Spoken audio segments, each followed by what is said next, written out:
I was on the road the other day when the song by Bryan Adams, Summer of '69, came on the radio. I hadn't heard it in probably 15 years. Within a few seconds, I wasn't driving my SUV anymore, at least not mentally. I was 20 years old again. I could picture the blue RSX Type S I was driving. I had three of my closest friends sitting beside me with the windows rolled down. I was shifting fast and letting the engine scream, cruising down Ocean Parkway in Long Island. The cool breeze in our long hair and the smell of the ocean. We were invincible and we were loving life. What's interesting is that the song didn't remind me of a place. It reminded me of a person. And that's when I realized something I'd never thought about before. Maybe the greatest soundtrack of our lives isn't made up of songs. It's made up of people. I've got to ask you all a question. Who's the first person you'd call if your life completely fell apart tomorrow? Don't overthink it. Just let the first face come to mind. Now let me ask you something else. When was the last time you called that person for no reason whatsoever? Not because you needed something or because it was their birthday, and not because you happened to think of them while you were scrolling through your social media. I mean, just to hear their voice, to ask how life was treating them, or to laugh about absolutely nothing. It's funny how the people we trust our lives with are often the people we accidentally convince ourselves that we'll have time for later. We say we'll grab a drink or grab dinner next week. We'll make the phone call tomorrow. We'll catch up when life slows down. But life has this incredible ability to never slow down. And before we know it, the weeks become months. The months become years. And someone who once knew every detail about our life, they slowly become someone we only hear about through other people. I've been thinking a lot about friendship lately, and I don't think we've given it nearly enough credit. Webster's dictionary describes a friend as someone attached to another by affection or esteem. They're a favored companion or someone who's just not hostile. It's a good definition, but I think it misses the entire point. Friendship isn't just liking someone. It's not just spending time together. Because there are people we see every single day that we barely know. We have coworkers that we've spent years besides who still don't know what keeps us awake at night. So to me, a friend is someone who walks into your life and somehow makes it feel a little less heavy. It's someone that you can rely on without having to wonder if they'll show up. It's someone that you can spend 8 hours on the phone just talking about everything and anything, and the only reason that you get off is because the sun's coming up instead of because the conversation ended. It's someone you can sit beside in complete silence and you never have to feel awkward because neither of you feels the need to prove anything. The silence itself becomes part of the conversation. Some of my favorite memories don't even make sense anymore. They're just fragments. A parking lot, a gas station at 2 o'clock in the morning. A terrible joke that somehow turned into 30 minutes of uncontrollable laughter. A road trip where we got completely lost and somehow decided it was the best part of the day. Looking back now, I honestly couldn't tell you what restaurant we ate at or what song was playing on the radio. But I remember exactly how I felt.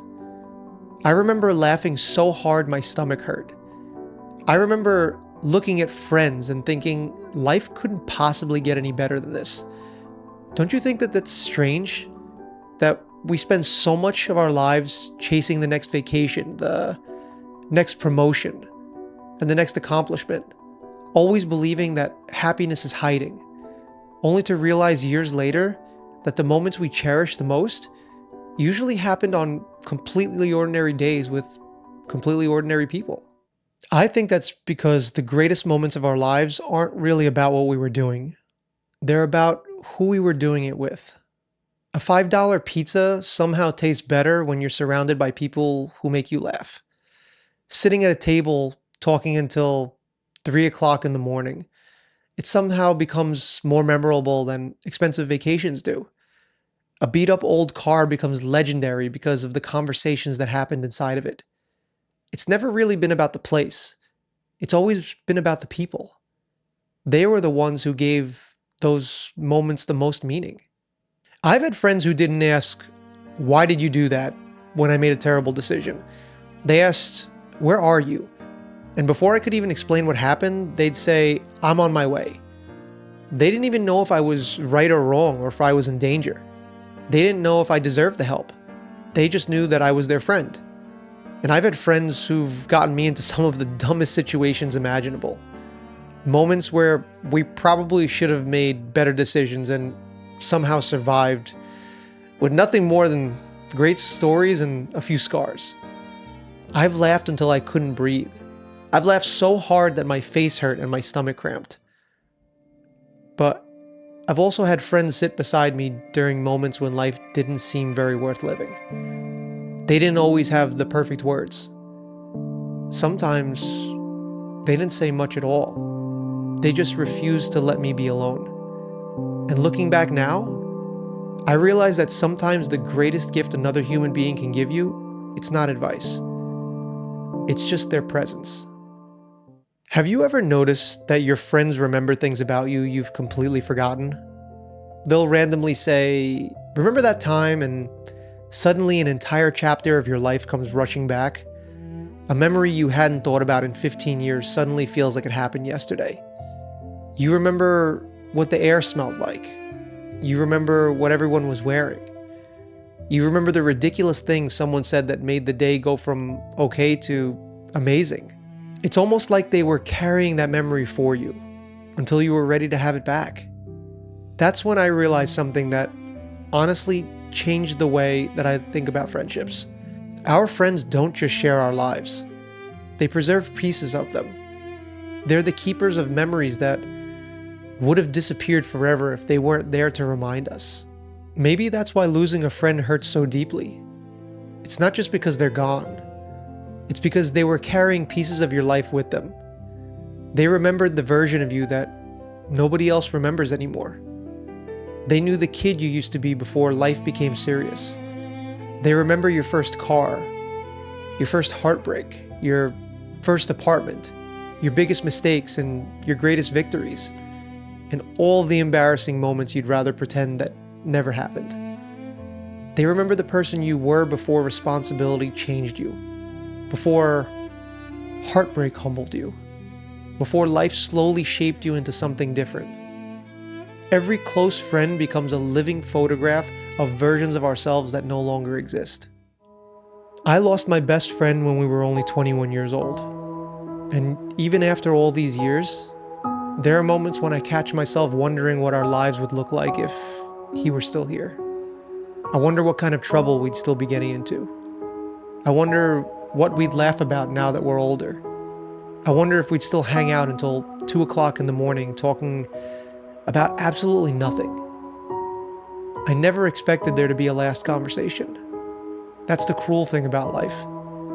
It almost never tells you when you're experiencing something for the last time. There was a last joke, a last handshake, there was a last drive together, and there was also a last goodbye. None of us knew it was the last, because if we did, maybe we would have held on to those moments just a little bit longer. As painful as losing him was, something beautiful came from it. His absence taught me to appreciate presence. It taught me that making time for people isn't something you do when your schedule finally opens up. You make time because one day, you won't have the opportunity to do it anymore. There are nights when I'd rather stay home, to just shut the world out and convince myself that I'm too tired to go anywhere. And then I think about him, and I get up and go anyway. I call someone, I show up, I make the effort. Because I've learned that memories don't happen by accident. They're created by saying yes when staying home would have been easier. I think one of the saddest lies we've accepted as adults is that being busy is somehow more important than being connected. We wear our schedules like badges of honor.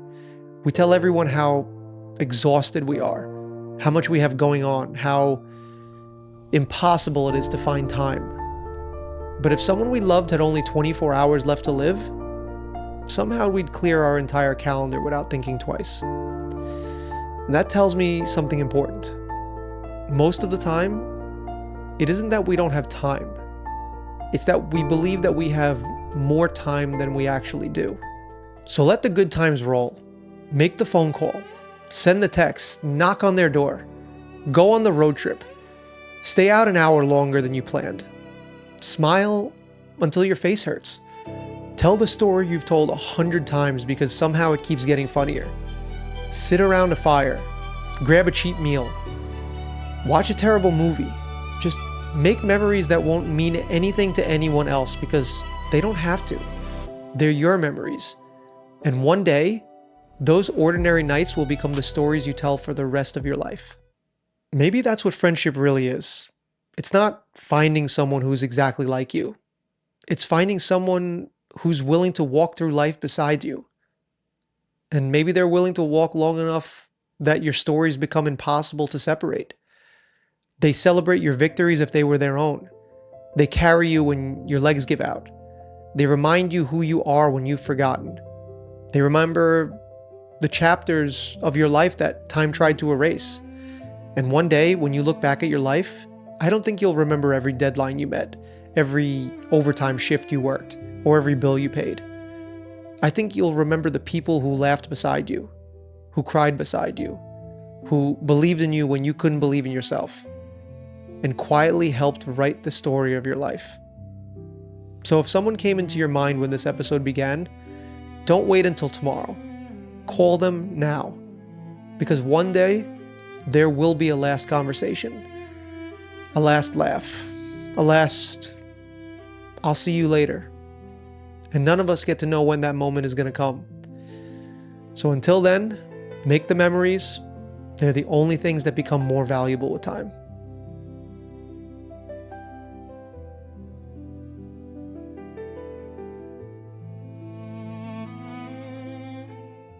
Thanks for watching, guys. Please like and subscribe and share this episode with a friend. Show them you're thinking about them and how much they mean to you. I really enjoyed making this one. I've had a lot of good memories with a lot of really great people, and I can't wait to see what tomorrow brings. I'm Vinny, and this is The Human Factor. See you on the next one.